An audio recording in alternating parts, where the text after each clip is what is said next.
6 reasons Apple is so successful. 1. For any product that Apple creates, the people who create it have to want it themselves. So many times with projects I do with other tech companies, the goal is almost always based around the technology first, followed by whether or not people really want to use it. Geeky engineers are dazzled by the technology at their disposal and often create something because they can. But Apple's approach is quite different. The engineers who are creating Apple products actually make them for themselves. And Jobs was the chief user of Apple products when he was alive. All of Apple's products are based on the fact that Jobs represented the real customer. And his engineers had to come to grips with that when designing a product. It has to be something that they personally couldn't live without. 2. The products have to be easy to use. Jobs was a stickler on this point. While industrial design is a critical component of any product Apple makes, if it is not easy to use, it is considered worthless to the consumer. This is what drove the company's user interface designs from day one and is still the mantra pushed to the software and hardware engineers every day they go to work. All of the products they create have to be intuitive and easy to understand and learn. As technology has become more intricate and users want more features, the task of keeping things simple is sometimes difficult. And Apple creates tools for power users and rookies, which can mean a broad range of ease-of-use issues. But even with that, Apple is the only company I deal with where ease of use is more important than the product itself. Apple makes this a critical goal of its approach to creating anything for the market. 3. Keep things simple. I was in Paris in the past 2 weeks and had talks with various French telecommunications officials about many mobile computing issues. But one conversation I had in particular emphasizes this keep it simple point. We were discussing how to compete with Apple, a major pastime for all Apple competitors and carriers these days, when the question of why Apple is really successful came up. And one exec nailed it when he said he felt that the real reason Apple is successful is because it has one product, in this case the iPhone. It minimizes the decision-making process for the consumer by making things simple. The person speaking was with a carrier in France, and he said that in their stores, they have to have as many as 25 different models of phones available. That makes it hard for his staff to be really knowledgeable about all of them all of the time, and their customers just have too many options to choose from. But Apple only has one iPhone model, and anyone who has gone into an Apple store understands that every staff member there knows a great deal about each of the 4 major products carried in its stores. Apple doesn't have 5 iPhone models to choose from. It has only one. While this may seem limiting given the amount of smartphones available to users, the truth is the reverse. Our company has done consumer research for over 30 years, and consumers constantly tell us that while choice is nice, in reality they want the process of choosing a tech product to be simple and not complicated by a plethora of choices.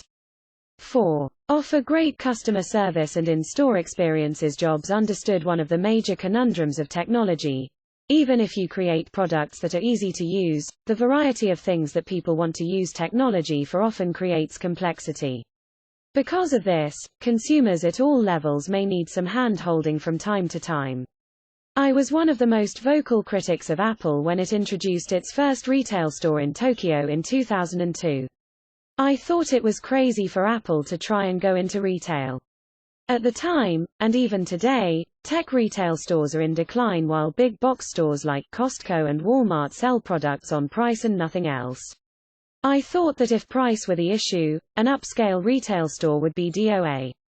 Wow, were other naysayers and I wrong about Apple's retail strategy? Apple uses this conundrum to its advantage. Because it keeps product SKUs simple, the salespeople inside the stores know the products really well. Notice that when you go into an Apple store and are greeted by one of the sales staff, you're not asked, "How can I help you?" Instead they ask, "What would you like to do today?" They go right to the heart of any technology user's question, a question that's always related to what they want to do with the technology the user is interested in. And once you explain your needs, they take care of it on the spot in most cases. Or if you need more hand-holding, they turn you over to the Apple geniuses. No wonder 50% of people buying Apple products are new to Apple. Apple's products are simple to understand and use, But if you do have a problem, Apple can take care of it at their stores or over the phone quickly. 5. Apple only makes a product if Apple can do it better. Apple normally doesn't invent a new product or product category. Sure, the company did invent the first commercial PC with the Apple II, and the Mac improved on PCs with a graphical user interface and mouse input. But since then, all of Apple's other products have been recreations of existing products. Apple did not invent the MP3 player. Apple reinvented it and made it better. Apple did not invent the smartphone. Apple reinvented it and made it better. And Apple did not invent the tablet. Apple reinvented it and made it better. As Apple designer Jonathan Ive said recently, our goals are very simple: to design and make better products. If we can't make something that is better, we won't do it. Clearly, Apple applied that thinking first to iPods, then smartphones, and more recently, to the iPad. 6. Apple stays at least 2 years ahead of its competitors. This is the one that scares Apple's competitors the most. While those competing with Apple are just getting products to market that are competitive, Apple is already working on the products at least 2 years out. For example, the new iPhone that will most likely go to market in October was designed and signed off on 2 years ago. And the iPhone the company is working on now is for the fall of 2014. The same goes for the iPad. The new iPad that we will most likely see next March was signed off on 2 years ago.